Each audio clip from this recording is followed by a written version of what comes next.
Yes, nize ko mumeze neza. Tugiye kubagezaho amakuru y'imikino ubu ngubu arimo avugwa mu kipe ya APR aho rwose bazanye super champion ukomeye cyane ariwe Odibo Wini God. Ese uyu mukinnyi w'icyamamare cyane usanze abandi basore mu kipe ya APR harimo Mamadou Aliasuna ndetse n'abandi bakomeye cyane. Iyi kipe ya APR ikomeje kwiyubaka ku rwego rwo hejuru, dore ko FERWAFA yatangaje match ikomeye cyane izakinwa tariki ya 10 z'ukwezi kwa Kanama, aho iyi kipe izahura na Police FC. Aho izi kipe zombi imwe ni y'abasirikare, iyindi ikaba y'abapolisi. Ese iyi match izaba byitwaye bite ku mikino izaba iri kubera hariya muri Kigali Pele Stadium, akaba ariho match izabera. Tubafitiye kandi andi makuru agiye atandukanye. Mushaka kubana natwe mu makuru tugenda tukugezaho umunsi ku munsi, mudutera inkunga, mudushigikira, mukora subscribe, like, share, comment kugira ngo tujye tubana namwe mu makuru agiye atandukanye tubagezaho imbere ku murongo.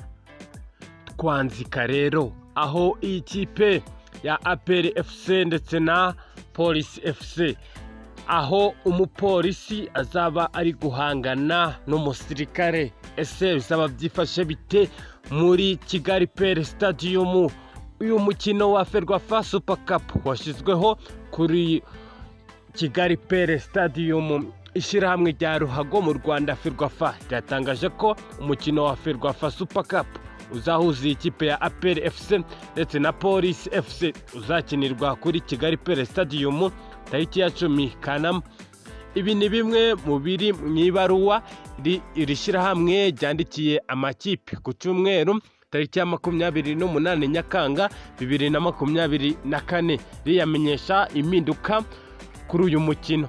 Ni umukino wari uteganyijwe kuzabera kuri stade Amahoro tariki ya 11 Kanama 2024, ariko bitewe nuko iki kibuga kitabashije kuboneka biba ngombwa ko bimurirwa ahandi. Ibaruwa yavuye ubunyamahanga bwa FERWAFA ivuga ko uwo mukino muzawukina tariki ya 10 Kanama guhera saa 9 zuzuye z'amanywa, ukazabera kuri Kigali Pele Stadium, aho umusirikare azaba ahanganye n'umupolisi.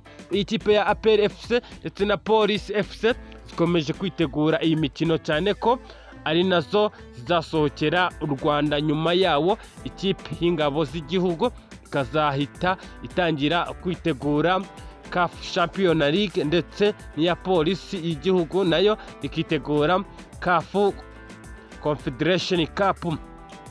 Si uyu mukino gusa ukuwe kuri Kigali kuri stade Amahoro, kuko haherutse gutangazwa irindi tangazo rivuga ko Rayon Sport yashakaga kuhakorera ibirori bya Rayon Sport Days.